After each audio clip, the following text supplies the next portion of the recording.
ಇವತ್ತು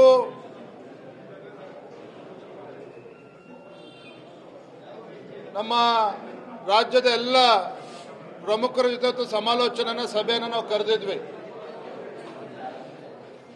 ಏನು ಹಿಂದೆ ಸನ್ಮಾನ್ಯ BS ಯಡಿಯೂರಪ್ಪರು ರಾಜ್ಯದ ಮುಖ್ಯಮಂತ್ರಿಗಳಿದ್ದಾಗ, ಬಸವರಾಜ ಬೊಮ್ಮಾಯಿ ಅವರು ರಾಜ್ಯದ ಮುಖ್ಯಮಂತ್ರಿಗಳಿದ್ದಾಗ ಏನು ಮೀಸಲಾತಿ ಬಗ್ಗೆ ನಿರ್ಣಯವನ್ನು ಕೈಗೊಂಡಿದ್ರು. ವರ್ಗೀಕರಣ ಮಾಡತಕ್ಕಂಥ ನಿಟ್ಟಿನಲ್ಲಿ ಏನು ನಿರ್ಧಾರವನ್ನು ಕೈಗೊಂಡಿತ್ತು.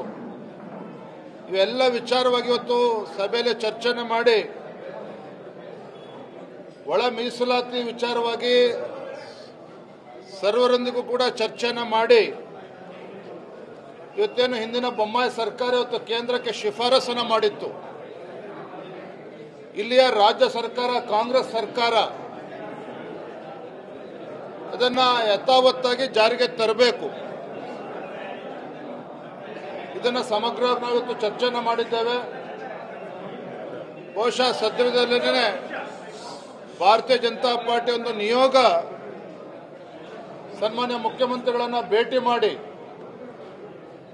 ಏನು ಹಿಂದೆ ಬೊಮ್ಮಾಯಿ ಸರ್ಕಾರ ಶಿಫಾರಸನ್ನು ಮಾಡಿದ್ರು ಯಥಾವತ್ತಾಗಿ ಜಾರಿಗೆ ತರಬೇಕು ಅಂತೇಳಿ ನಾವು ರಾಜ್ಯದ ಮುಖ್ಯಮಂತ್ರಿಗಳು ಕೂಡ ನಾವು ಒತ್ತಾಯವನ್ನು ಮಾಡೋರಿದ್ದೇವೆ.